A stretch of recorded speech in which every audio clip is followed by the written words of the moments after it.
This is Fred Beck from Fred's Exciting. Today, I'm very lucky joined by GMan Boxing. So thank you very much for coming on, mate. It's good to see you. No worries, mate. Anytime. Glad to be on. Glad to be on. Yeah, so thanks for coming on. So how's your week been then? What have you been up to then? Yeah, it's just been routine, man. Like, just remember watching the fights on the weekend, and this week it's kind of the same as any week. Just look for boxing news, do some training, and that's really it. Just find whatever sport I can find on TV to watch as well. Yeah, it sounds quite nice. So if we go all the way back in time about 3 years, how did you kind of originally get into the YouTube and the channel GMan Boxing? Oh man, I don't think I've ever actually even told the story full. I think I've always just told people that on my channel that it's just watch other guys do it and maybe want to do it. But the whole story is actually quite it's a weird one. 2018, I remember making this GMan Boxing channel, not even for a boxing channel originally. I remember I've always been a big fan of Hatman. Hatman Strikes Back's probably one of, if not my favorite boxing channels. And he was doing live streams at the time.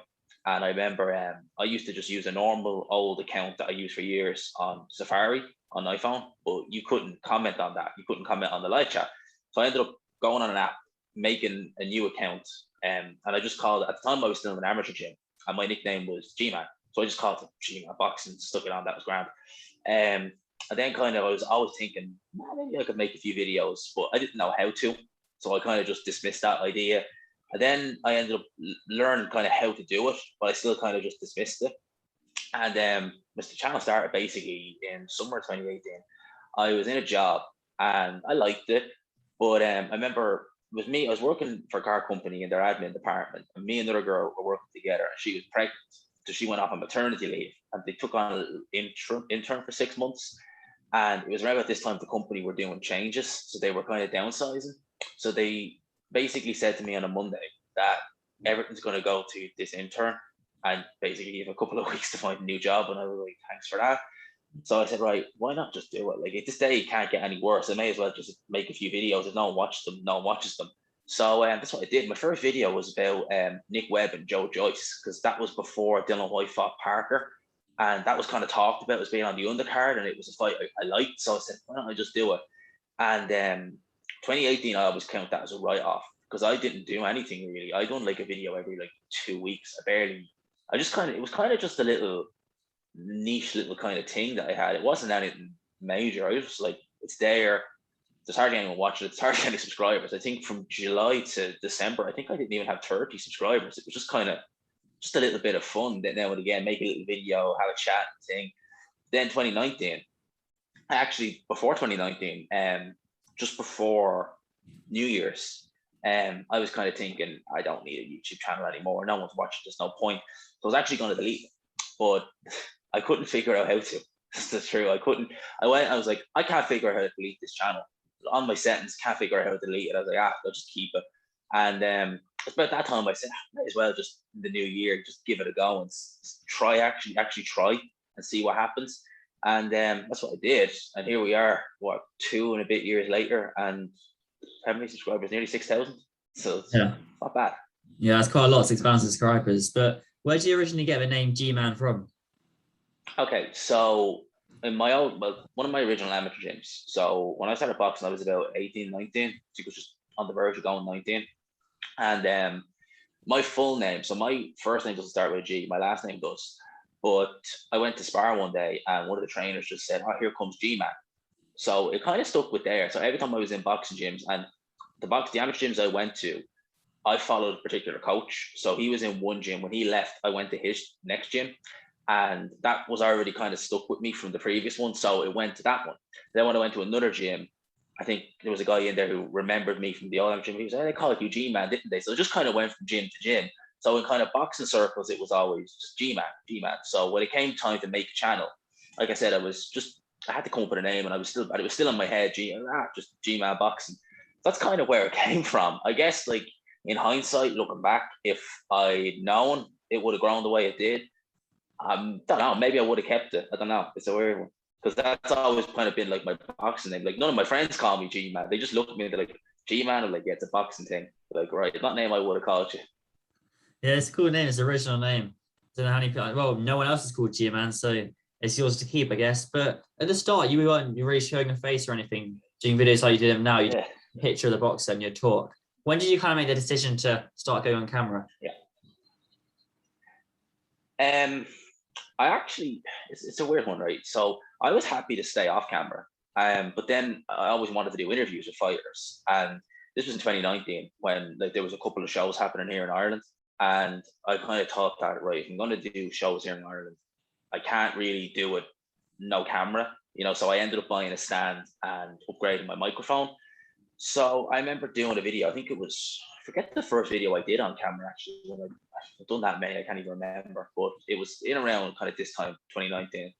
I think I recorded one video and I done it as I normally used to, which was just record the audio, slap some pictures or some videos on it in the background.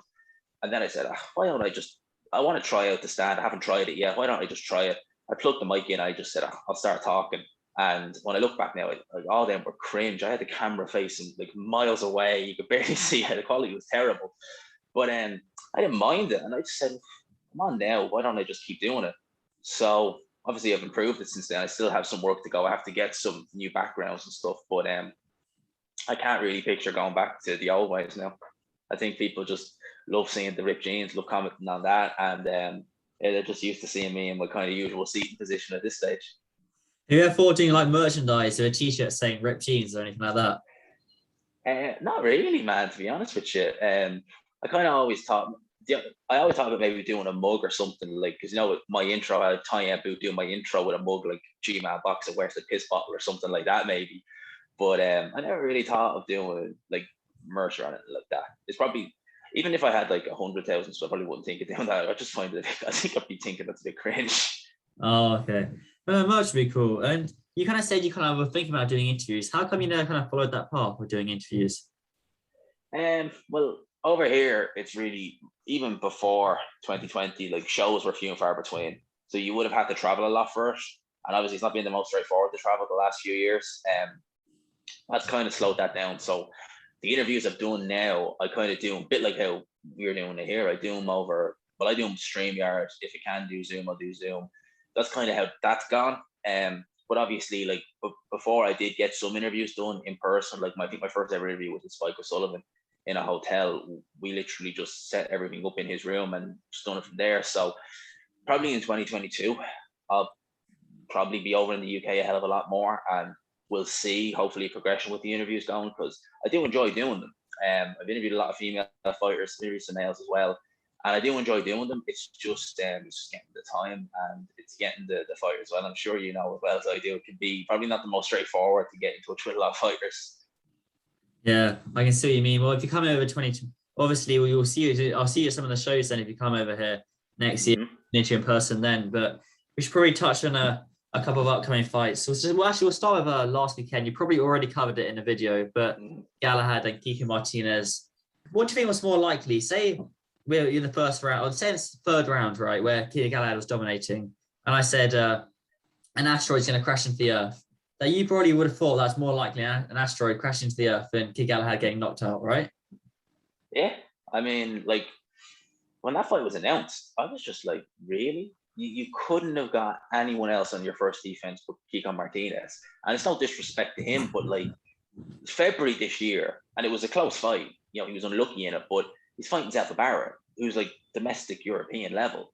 So I thought, really, like, Kiko Martinez, like, there's some kind of fringe contenders you could have got who weren't big risk for that fight. So I was just really kind of like, why are you doing it? Like, it's just going to be Kiko Galahad, probably 12 round UD, win pretty much every round. Kiko Martinez be game. That's it, really. So when I saw how the fight was going, it looked easy. Like, Kiko Galahad was just, when you see someone and they're just in that zone where the boxing's just, it's not like they're thinking of it. It's almost flowing naturally. That's how it looked for the first 3, 4 and a bit rounds. It just looked like everything was flowing naturally. And I was even looking, thinking, will I even do a video on this fight after it? Because it's just going to be 12 rounds of this kind of thing over and over again. Maybe he'll stop him late. I was thinking, will I even do a video? And then in the 5th round, that right hand landed, and I just was like, what? Did I just see that? And I knew as soon as he went down, I was like, oh, he's done. Like, there's no recovering from that. Like, he's out of it. I don't even know how he got up from that right hand first time. And yeah, I still, even thinking about it now, I'm still like, did that actually just happen? Did he really, like, to Kiko Martinez really do that. It's crazy. That show was good. It's weird, right? Because I actually was talking to my friend at a Depot, who, you know yourself, I was talking to him on Sunday. And me and him were both talking about, he was obviously there ringside doing the presenting. And we were kind of saying, like, we really should hold, because he was even saying, like, on paper, it wasn't great on paper. But we were like, we really should hold judgment until the show is over, because we just don't know what will happen. Like, on paper, you were like, this looks crap. And then when you watch it, there was good fights and 2 big upsets. Yeah, I know the Terry Harper fight as well. That was a big upset. I mean, I watched Addy's video. Well, I never really kind of watched them. I always just listen to them as I'm doing something else around the house. And he was saying that he was already getting questions ready to interview Kid Galahad after the fight. Mm-hmm. And he got some really good questions ready. And then he went and then Kiko Martinez floored him. After Kid Galahad got knocked down, it was literally like 2 seconds left into the round, right? And he went down his corner. Did you think that was over then?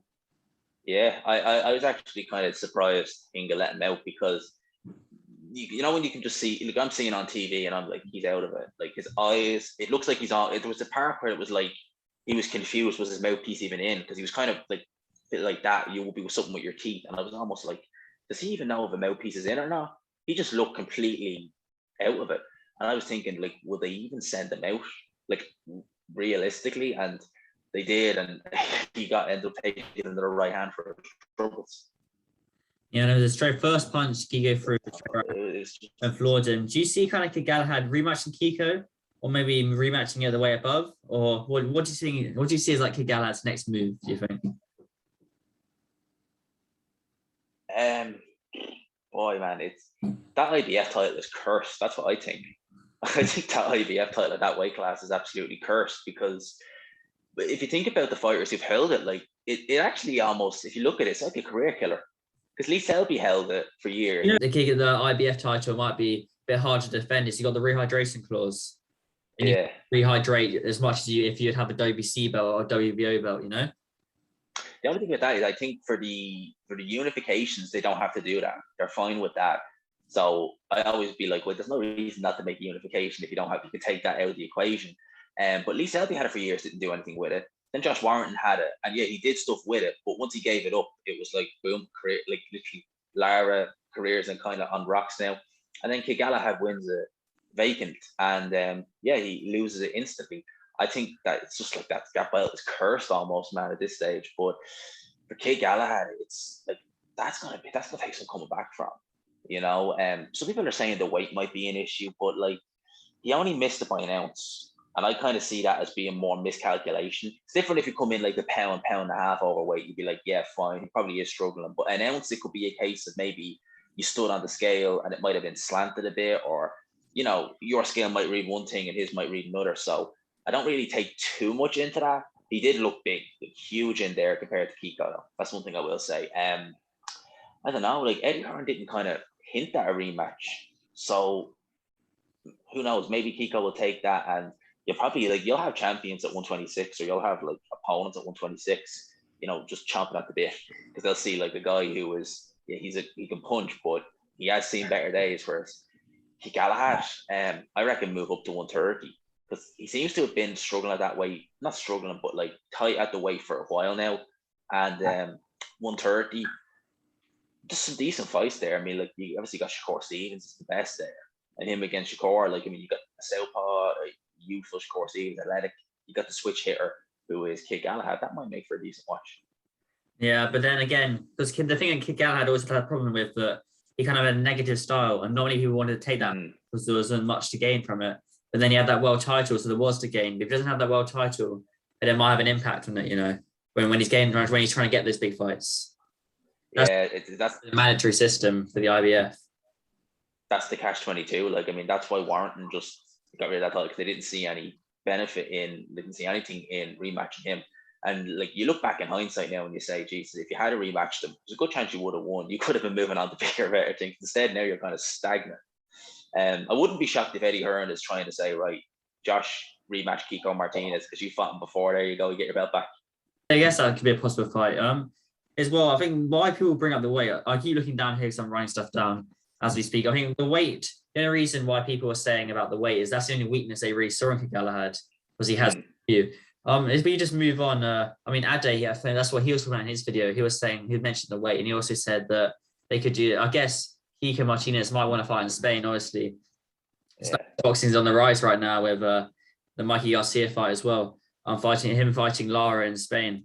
Lara versus Kiko. Yeah, just one more fight before I don't take too much of time, but Devin Haney and Diaz. I just spoke to John O'Carroll and John sparring Devin Haney. And Jono and Jojo got quite similar styles, kind of short southpaws. Mm-hmm. Is that kind of playing out?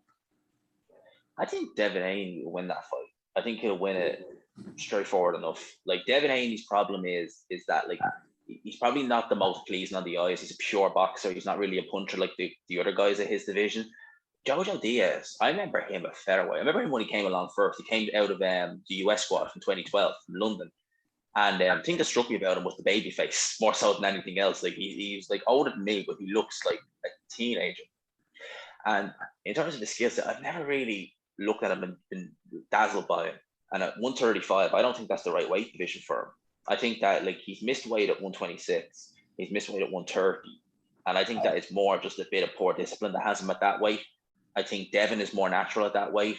I don't think he's the biggest puncher, but in terms of just sheer pure boxing, he's probably the best out of a lot. Like for just, if you take Lomachenko out, he's pure, just the sweet science. Devin's one of the best. I don't think Jojo has the punching power of Linares to really, so if Devin does go for it, he won't be worried about what's coming back necessarily, because I just don't see Jojo as that kind of puncher. I see Devin just putting the boxing lesson on him. Just his youth, his speed, his skill. I don't think he'll stop. I don't think he's that kind of puncher. I think he tries too hard to be.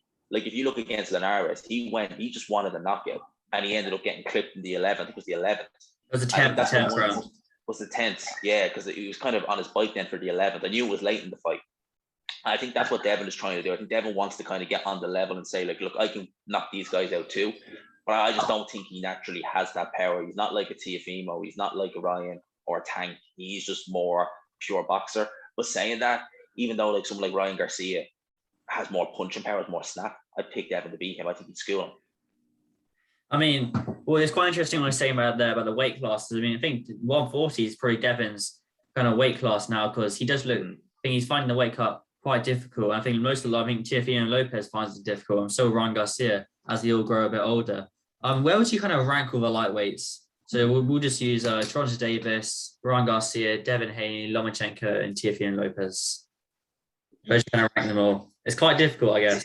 See, like, here's the thing, right? Even though, like, my rankings could be a bit weird, because I might say Devin Haney beats Ryan Garcia, but I mightn't have him ahead of him, if that makes sense, because I'll think that, like, maybe that's a style thing, but maybe Ryan will beat this guy.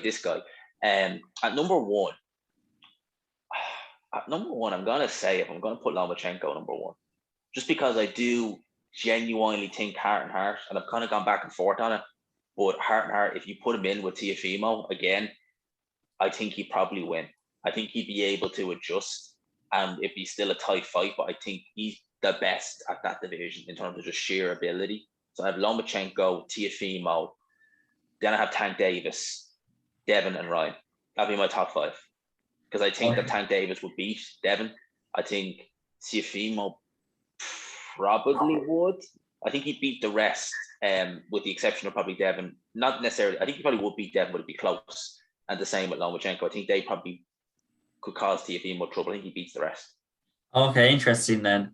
And what do you kind of make of that Zoom call? I think it was Ames, it's covering for Boxing Social, and where Lennobley had to go Eddie Hearn. Do you see that at all? Where Lennobley had to go. I heard about it. Now I haven't seen it yet. I haven't properly sat down and looked at it. But yeah, now I've heard a few people talk about Leonard Lennobley having to go with Eddie Hearn. What do you think they can get? I think that's quite a popular thing for promoters. Do you think they can get Tank to come across, or do you think he's going to kind of stay on that PBC side of things? I think he's stuck with PBC. Do you know what? It's funny, right? When do you really see PBC fighters leave? I can't remember. I think Mikey Garcia is the only PBC fighter I've ever seen go from PBC to any other platform. They seem quite happy over there. No, I can't see Tank Davis going anywhere. I think he's stuck. I think he is part of Ellerby and Floyd. I don't think he's going anywhere. I think they had that little spat in 2018. over certain things, but that seems in the past now. I mean, Devin Haney, he's a free agent, isn't he? He's not signed for one promotion right now, which is quite interesting. So he can go over to PBC, but I think that'll be interesting. Devin and Gervonta Davis. I'm a big fan of Gervonta Davis because he's a very exciting. I like him too. Power and his techniques on point as well. I mean, the only thing, how do we watch that fight? Because he's fighting. He's got his fight coming up in December. How can we watch that over here in the UK? Is it on Sky or anything? I don't think they've announced. They normally tend to announce them like where they're showing it on here, kind of later on. I would say I reckon it'd probably be on Box Nation or Sky. I think if it had been Rowley, they might have put it on Sky, but because it's Isaac Cruz now, they'll probably put it on Box Nation or something like that. I think, or Fight Box TV. Nation. Is that free, Box Nation? I don't like. It used to be free over here with BT Sport, but they stopped that now. Certainly in Ireland, but I think in the UK you guys still get it free if you have the BT Sport subscription. I think you still get it free. Oh, okay, I'll have to have a look into that because I'll wake up for that fight and then at 4 o'clock in the morning. So I do like Gervonta Davis as well. I like Tank Davis.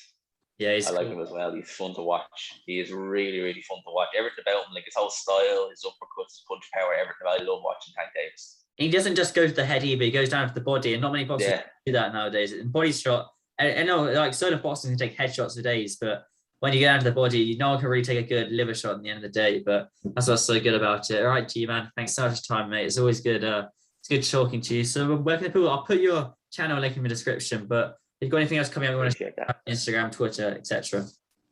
No, not really. I mean, if you want to find me on Twitter, it's boxing_G-Man. Obviously, YouTube channel is literally just G-Man Boxing, nothing else. Keep it nice and simple.